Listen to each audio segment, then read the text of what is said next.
Cette couleur s'appelle Provence et elle a aussi de la lavande de notre jardin. Peut-être peux-tu la tenir contre la peinture. I C'est think parti, it c'est un fits. match. Ok. Let's go. Et maintenant, nous commençons la revue avec Thomas et Autojeful en 4K. Passons à la toute nouvelle génération de la Porsche Panamera. Il y a eu des discussions. Est-ce vraiment complètement nouveau ou est-ce une refonte étendue et ainsi de suite? Eh bien, dans l'ensemble, tant de pièces ont effectivement changé. Nouvelle génération, bien que le châssis de base soit construit sur la génération précédente. Mais il y aura des nouvelles intéressantes à venir, c'est sûr, et aussi sur les concepts de moteur, etc. Ici à l'avant, vous pouvez voir qu'il y a cette horizontalité ici, des prises d'air également dans la partie inférieure et ainsi de suite. Et ici, cette position vraiment prominente sur le haut du capot, donc cela donne à la voiture une allure vraiment forte et large sur la route. Les LED Matrix de série, HD Matrix LED optionnels, ceux que vous pouvez aussi voir ici pour une performance de feu de route encore plus élevée. Et de profil, elle mesure 5,5 m de longueur, soit 199 pouces. Vous pouvez également obtenir une version à empattement long, la version exécutive aussi disponible. Celui-ci, bien sûr, est un peu plus agile avec un empattement plus court, roue de 19 à 21 pouces. Celle-ci, 20 pouces. Je pense que cela pourrait être un bon compromis entre le style et le confort de conduite. Et à propos du confort de conduite, vous obtenez une suspension pneumatique adaptive et en plus de cela, une direction à sortie arrière où les roues arrière tournent dans le sens opposé à celui des roues avant, pas exactement à l'arrêt. Cela a aussi un lien avec l'entretien à long terme du véhicule et n'endommage pas les pneus. Lors des manœuvres vraiment lentes, pas un grand effet, mais quand vous conduisez un peu plus vite, pour les demi-tours en ville par exemple, c'est vraiment efficace en fait. Et ce véhicule est aussi équipé avec l'option Porsche Active Ride à 8 000 € ou dollars qui améliore le confort de conduite. Et nous avons aussi une démo d'un véhicule de démonstration là-bas. Il n'est pas possible pour le client de faire cela avec ce smartphone ici, que le véhicule allait dans toutes les directions. Le but principal est toutefois de garder la voiture droite. Vous savez, quoi que vous fassiez, accélérer, freiner, pencher à gauche, à droite, il reste toujours droit. Vous avez toujours cette fonction active avec le système, mais vous pouvez même faire une fonction de surcompensation. Nous allons bientôt le tester en conduite. Une autre fonction, c'est cette aide à l'entrée. Quand j'ouvre la porte, tu vois bien à quelle vitesse ça va. Et regarde donc cet énorme espace entre les roues. Et comme il est hydraulique, ça prend un moment, et voilà, il redescend lentement. Un système vraiment impressionnant, vers l'arrière du véhicule. On voit clairement que cette magnifique bande lumineuse va de gauche à droite sur toute la longueur du véhicule. La Panamera est restée fidèle à son design original, plus raffiné, une position un peu plus large sur la route, définitivement. Et bien sûr, comme nous le savons, de vrais embouts d'échappement. Le choix du moteur dépend de la rapidité que vous souhaitez pour votre Panamera. Autour de 5 secondes à l'accélération, 4 secondes ou 3 secondes. Et puis vous avez deux moteurs de base, un V6 de 2,9 litres, biturbo. Celui que nous avons aussi ici, juste là, le V6, ou alternativement le V8 4.0 litres, biturbo. Alors, c'est deux moteurs de base et ils sont disponibles en version pure moteur à combustion ou en version hybride rechargeable. Alors, il y a une version à propulsion disponible et une version à 4 roues motrices. Celle-ci est la 4E, c'est le système hybride. Vous avez donc une autonomie réaliste de 80 km ou 50 miles en tout électrique. Bien sûr, le système fonctionne alors ensemble et vous obtenez un gain de performance supplémentaire. Nous en parlerons également plus tard dans la revue. Celui-ci est également disponible en version 4S. Ensuite, la GTS est sortie aujourd'hui alors que nous tournons la vidéo. C'est aussi nouveau pour la nouvelle génération, maintenant à 500 chevaux. Celle-là serait le moteur à combustion pure avec le V8 de 4.0, puis en découlent les hybrides pour turbo et turbo S et hybride, puis avec la puissance la plus élevée et aussi le plus rapide. Le plus sportif, disent-ils, sera le GTS. C'est aussi pour ce qui est de la légèreté, il est plus léger que le turbo S. Celui-ci d'ailleurs se recharge aussi avec 11 kW et cela prend environ 2 heures et 40 minutes, car même la recharge en courant alternatif a une courbe de charge. Et encore une fois, nous pouvons jeter un coup d'œil à cette aide à l'entrée. Cela semble spectaculaire et c'est impressionnant de voir à quelle vitesse cela monte. Mais est-ce vraiment nécessaire? Donc, ce que nous pouvons vous montrer ici, c'est que ce véhicule est équipé en option d'une fonction de fermeture en douceur. Donc ici, magie, voilà, cela se ferme vraiment doucement et en souplesse. Cependant, je veux toujours entendre le son de la fermeture de la porte. Oui, c'est agréable, parfait. À l'arrière aussi, parfait. Des sons de fermeture de porte satisfaisants. Ensuite, à l'intérieur des portes, mais avant tout, la clé de voiture avec cette forme typique de Porsche. Vraiment sympa. Et ici, on a un simili-cuir au toucher doux sur celui-là. C'est vraiment profond là-dedans. Vous pouvez toucher ça, excellente qualité. Ensuite, des coutures contrastées en blanc, une belle poignée de porte aussi. Ensuite, ici aussi, les manettes de fenêtre et ainsi de suite. Écoutez ça. Et il y a un sol en caoutchouc sur la partie inférieure, lot d'entrée Panamera 4 ici, lot d'entrée vraiment épais et large. Nous avons également le volant en Rastex et c'est aussi la toute première Porsche Panamera sans produit d'origine animale. Vous avez le style rétro papita avec ce motif pied de poule. Ça fait vraiment vintage. Ici, du simili-cuir et quelques textes de course. C'est ainsi que Porsche l'appelle. Ici, dans la microfibre, c'est comme si ce logo était estampé ici. C'est un travail magnifique et impressionnant. Vous pourriez en discuter au sujet du motif. Certains l'adorent, ce style rétro particulier. Et cela a vraiment un riche héritage chez Porsche. Certains ne l'aiment pas. Donc, je pense, Porsche devrait aussi offrir un simili-cuir perforé de haute qualité, comme BMW le fait. Cela serait très bon pour l'ensemble du portefeuille. Cependant, je dois dire qu'à ce moment, c'est de loin le siège le plus confortable et de loin la meilleure ici avec le siège en tissu pour la Panamera si vous le comparez à la surface en peau d'animal. Il reste de la marge, c'est bien aussi avec le toit panoramique que vous pouvez ouvrir. Voilà, et ce n'est pas non plus un curseur à ouvrir ou quoi que ce soit, il y a un véritable bouton que je peux presser en avant ou en arrière pour l'ouvrir. J'adore vraiment ça. Et puis, ce bouton tactile ici est spécifiquement pour la partie arrière, et celui-ci est destiné à la partie avant.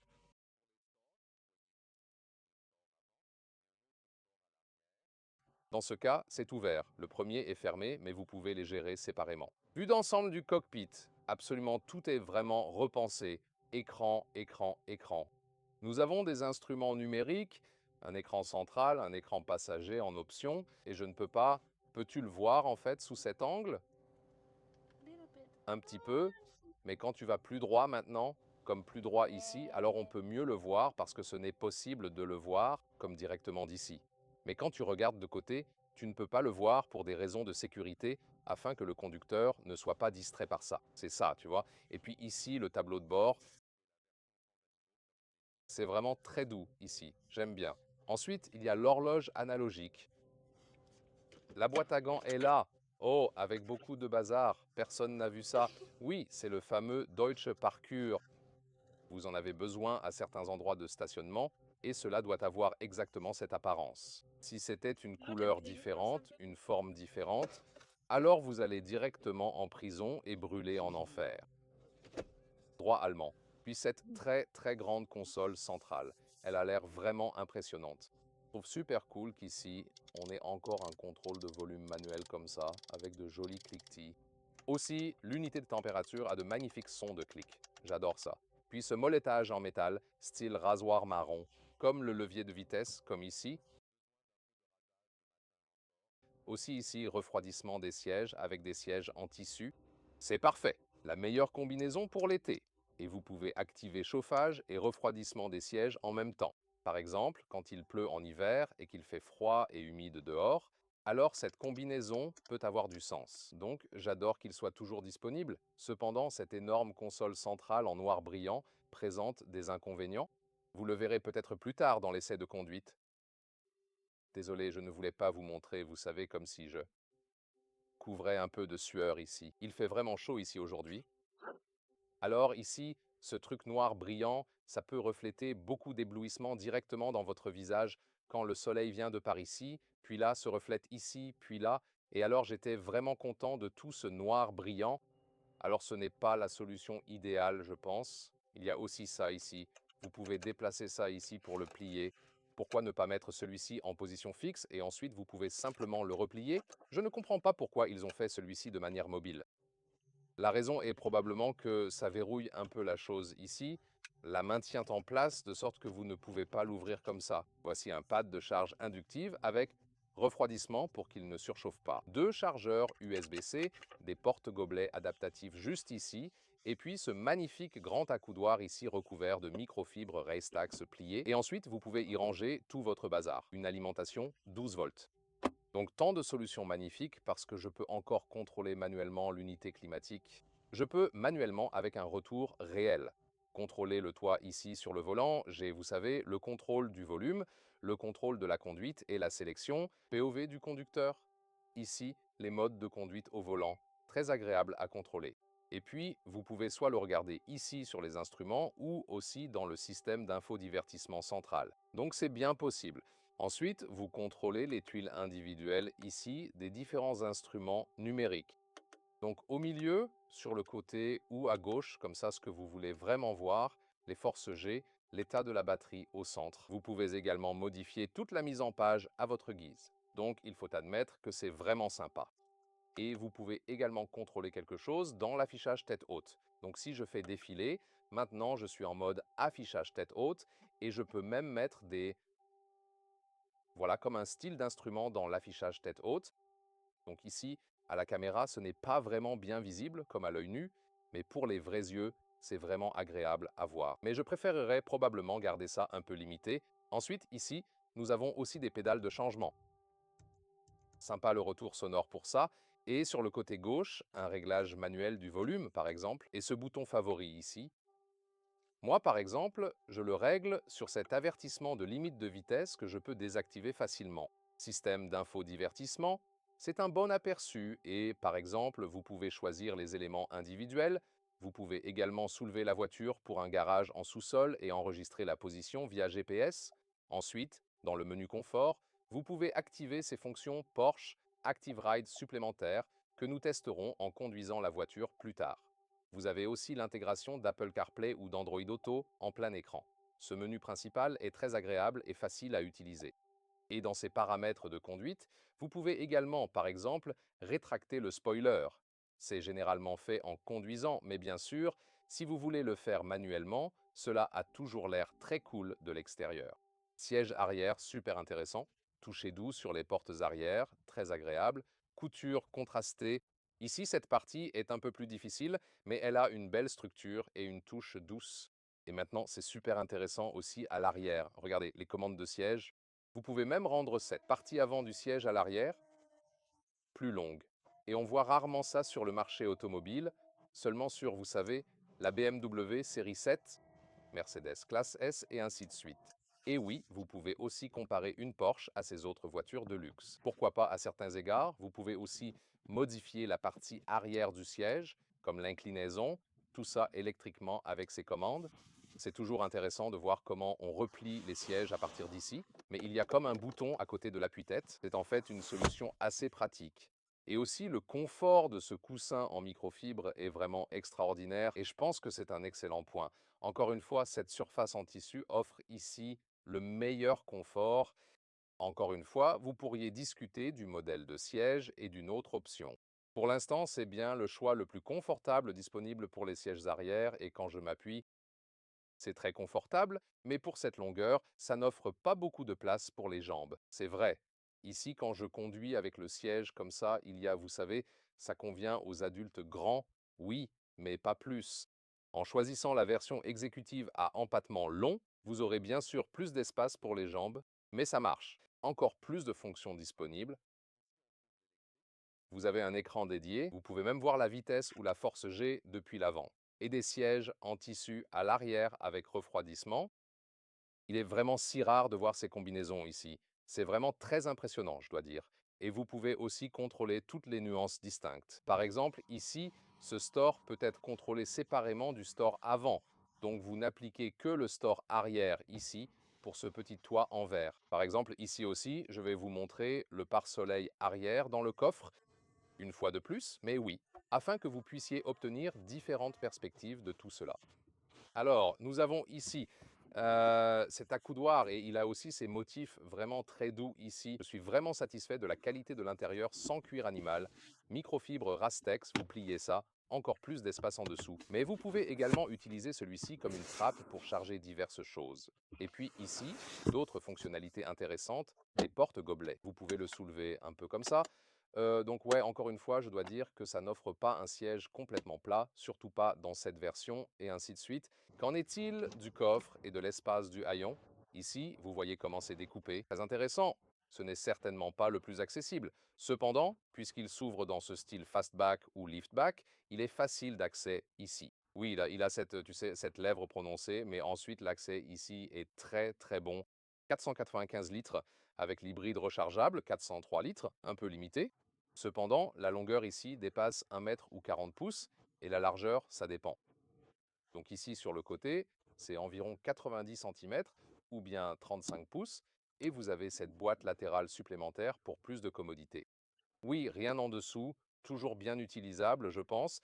Et ce qui est aussi intéressant, ce n'est pas la batterie haute tension, comme la batterie de démarrage est cachée juste ici. Donc oui, même ces systèmes haute tension, même les véhicules électriques, ont encore besoin des petites batteries, comme pour le tableau de basse tension, et ainsi de suite. Cette étagère supplémentaire, d'ailleurs, peut être désactivée si vous le souhaitez.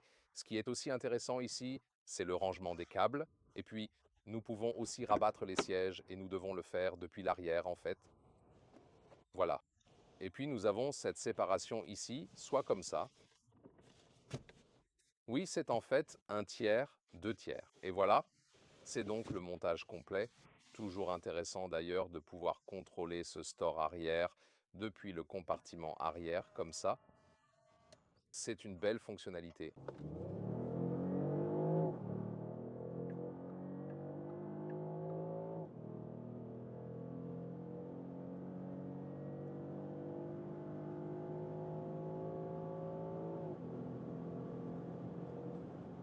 Ouh.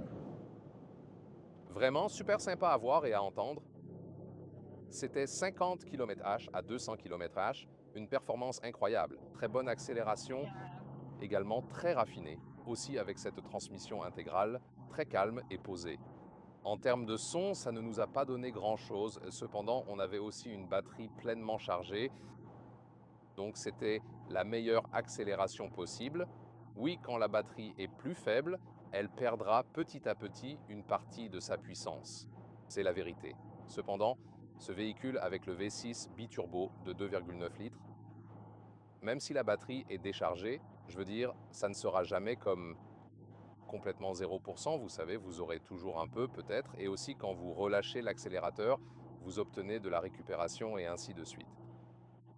Mais le truc, c'est que c'est vraiment comme une batterie pleine puissance, et puis ça diminue petit à petit. J'ai spécifiquement demandé à Porsche pour ça, ouais, ils ont confirmé que c'est en fait comme ça, mais quand même, je dois dire que vous aurez toujours une bonne puissance, bien sûr, même si vous n'avez pas l'assistance de la batterie, mais alors ça n'a pas de sens parce que vous portez plus de poids, donc c'est logique de recharger souvent cette batterie et d'avoir une assistance électrique, même ici, à vitesse. Waouh! Et encore une fois, à 190, ça va si vite et c'est tellement fluide. Nous sommes en mode Sport Plus, comme je l'ai dit, donc nous avons des suspensions plus rigides. Ensuite, bonne sensation des freins aussi et la voiture, même si nous n'avons pas encore activé le système de suspension active de Porsche, cette voiture est équipée d'un extra à 8 000 €. Nous allons bientôt en parler. Je veux dire, peu importe si nous freinons ou accélérons, la voiture reste toujours droite. C'est le truc avec ce nouveau système de suspension. Même si vous n'avez pas cette fonction de compensation spéciale activée, oui, aussi ici, cela réagit comme dans un jeu vidéo ou quelque chose de ce genre, tu sais, comme tu pourrais dire que ça ajoute un petit peu une sensation artificielle. Donc je pense qu'avec son Porsche Active Ride, la conduite devient un peu plus artificielle, même si vous n'avez pas activé spécifiquement toutes ces fonctionnalités, vous savez. Donc, parce qu'on utilise aussi ça, la voiture penche un peu. Et quand elle ne le fait pas, tu te dis, attends une minute, est-ce que je conduis toujours une vraie voiture ou est-ce un jeu? Vous savez, effectivement, parce que cette technologie de suspension est tellement sophistiquée et, disons franchement, futuriste, cela semble artificiel, car c'est si irréel et déconcertant, tu vois. Regarde ça. Je veux dire, à 140 km à l'heure, je change de voie et il n'y a absolument aucune inclinaison et c'est un peu bizarre. Vous voyez ce que je veux dire? Pas dans le mauvais sens, ils ont fait du bon boulot, vous savez, mais juste alors.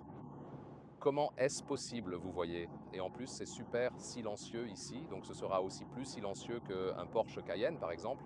Cette position plus basse dans le véhicule est aussi bonne pour le passager, par exemple, nous en faisons l'expérience souvent. Maintenant, j'aime la position d'assise des SUV quand vous montez et descendez du véhicule, mais quand vous commencez à conduire, les berlines ou les brakes ont une meilleure sensation de conduite, à la fois pour le conducteur et pour le passager, en comparaison avec la forme de construction des SUV. Ces sièges rétro en tissu Pepita ajoutent énormément au confort. Ce sont définitivement les sièges les plus confortables pour ce véhicule, même si vous ne partagez pas, vous savez, la passion pour le motif ou quelque chose comme ça. Ils sont... Ouais, ouais. Et je veux dire, quand il commence à faire vraiment chaud ici, je veux dire, avec l'ID7 récemment, nous avons vu des sièges en microfibre. Avec refroidissement des sièges, c'est rare, des sièges en tissu avec refroidissement. Je pense que nous n'avons jamais vu ça avant dans toute notre vie de voiture. C'est vraiment impressionnant. Et oui, je l'ai activé maintenant. Ça marche vraiment bien. Donc, il fait un peu plus frais ici quand il y a de l'action qui se passe. C'est sûr et certain. Et je veux dire, nous avons la suspension pneumatique ici. Et je peux toujours la laisser en Sport Plus tant que la route est en bon état, etc. Le mode sport reste sportif. Vous avez aussi l'échappement sport actif. Ensuite, maintenant, ce n'est pas aussi agressif que le Sport Plus. Sentez la différence de suspension. Réglez-la individuellement. Par exemple, si vous voulez juste ce paramètre ici, et ouais, vous ne pouvez pas toujours le régler comme vous le souhaitez. Mais il y a tant à faire avec ce véhicule. Par exemple, quand vous le mettez en mode hybride normal ici, puisque la batterie est pleine, les tours minutes s'arrêtent. Vous pouvez aussi très bien le voir dans le compte tours. Donc maintenant, nous roulons en tout électrique et vous pouvez utiliser ce système hybride ici de manière très différente. Alors, d'abord, voici ce qui est très intéressant. En 6e vitesse et... Wow. Ça aurait été très cher si la police avait vu ça, en fait. Alors, et maintenant, 5e, 4e vitesse et nous sommes toujours en électrique, vous savez. Et je peux juste vous dire, les gars, quand il y a toujours une discussion sur les véhicules électriques, qu'est-ce qui manque? Oui, vous pourriez dire que passer les vitesses est trop démodé, mais je trouve ça vraiment génial, vous savez. Donc, on change de vitesse même en mode électrique. Je trouve ça vraiment très intéressant, non? Peut-être vous demandez-vous, est-ce que vous pouvez changer avec les pédales? Non, le moteur à combustion intervient d'une certaine façon. Donc c'est ça. Quand vous utilisez les palettes de changement, le véhicule suppose que vous voulez conduire avec le moteur à combustion. Mais ici maintenant, quand je peux même passer en mode e-power. Et puis voyons quand nous accélérons en électrique. Donc ici, je vois comme quelle est l'accélération électrique maximale ici. Vous voyez que ça marche vraiment bien. En ville, à la campagne, sur la route ou ailleurs, vous pouvez sûrement le faire à plein temps. Ce n'est que lorsque vous appuyez vraiment à fond, comme sur l'accélérateur, que le moteur à combustion s'active, même si vous n'êtes pas en mode sport, sport plus, etc. Pour accélérer sur l'autoroute, il vaut probablement mieux utiliser le mode hybride ou alors appuyer à fond. Mais ici, vous pouvez voir l'accélération ou l'électrique où nous restons dans cette zone. Oui, si vous ne voulez pas accélérer trop fort, vous pouvez rouler en tout électrique. L'autonomie électrique pure, ici, environ 80 km ou 50 miles, est vraiment très réaliste. On peut conduire en tout électrique, même sur l'autoroute. Et cela dépend vraiment de, voulez-vous d'abord faire le trajet électrique, puis recharger, ou peut-être pour aller travailler, ou quelque chose comme ça? Ou l'autre possibilité serait de passer en mode hybride. Et même si vous avez le rouge ici, le moteur à combustion s'enclenche parce que la voiture pense, d'accord, autoroute, vitesse plus élevée, utilisons le moteur à combustion. Et puis peut-être. La batterie assiste, par exemple, quand on accélère, et ainsi de suite. Donc ça dépend vraiment. Vous pouvez conduire cette voiture de tant de façons différentes. C'est ce qui rend cette technologie si intéressante. Vous savez, vous avez exactement la même voiture, mais vous pouvez avoir tellement de cas d'utilisation différents et aussi déjà en mode de conduite. Encore plus loin, lorsque vous utilisez vraiment le Porsche Active Drive et ensuite vous passez en confort puis au Porsche Active Ride, le système est bien sûr toujours là. Cela signifie qu'il ne tremble pas.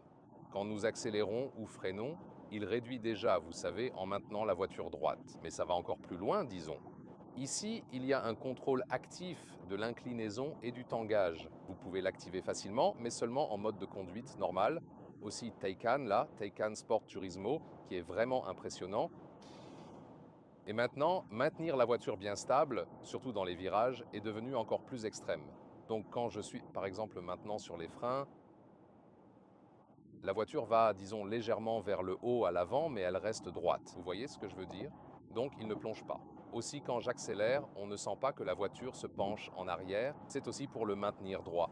Et aussi, quand je fais des mouvements gauche-droite, on le sent vraiment. Tu ressens la suspension et surtout dans le mouvement latéral, tu la ressens encore plus. Vous sentez que la suspension travaille en quelque sorte contre elle. Ce n'est pas vraiment flagrant, mais c'est perceptible.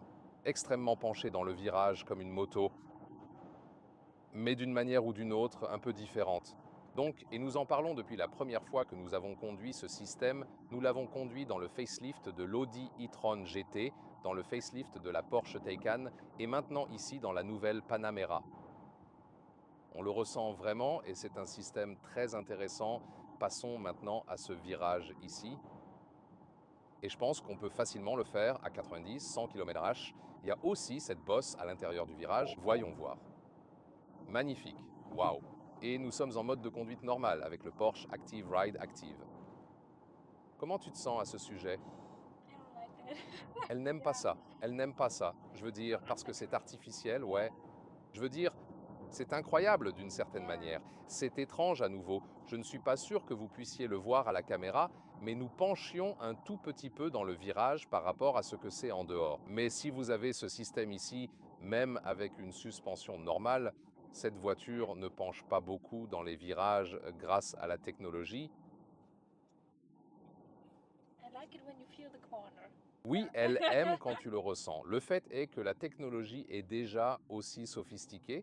La question est de savoir si tu as besoin de quelque chose en plus, tu vois, ou si c'est peut-être un peu trop. Et nous avons eu le même sentiment, par exemple, avec les Mercedes GLE, GLS ou la classe S coupé, etc., que nous ressentions que c'était peut-être un peu exagéré et que cela ajoutait cette impression de légèreté artificielle. Vous savez, et Porsche, c'est de la technologie, mais c'est aussi une expérience de conduite sportive naturelle et honnêtement, c'est super impressionnant. C'est incroyable ce qu'ils ont fait avec celui-ci. Mais nous sommes tous les deux d'accord sur le fait que nous ne prendrions pas le Porsche Active Ride.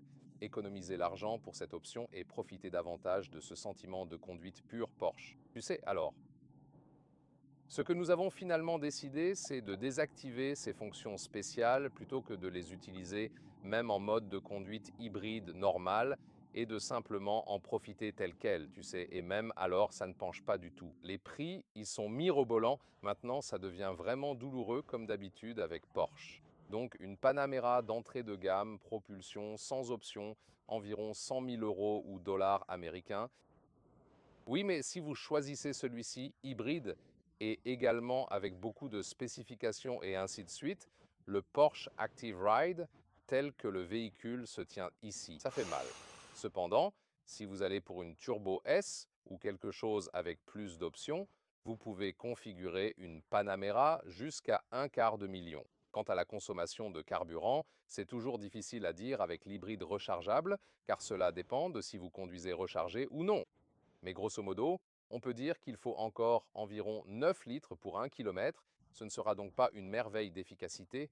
Le système hybride a du sens si cela permet d'économiser des taxes. Par exemple, en Allemagne, vous payez la moitié des taxes par mois pour votre voiture de fonction si vous choisissez une hybride par rapport à une simple motorisation essence.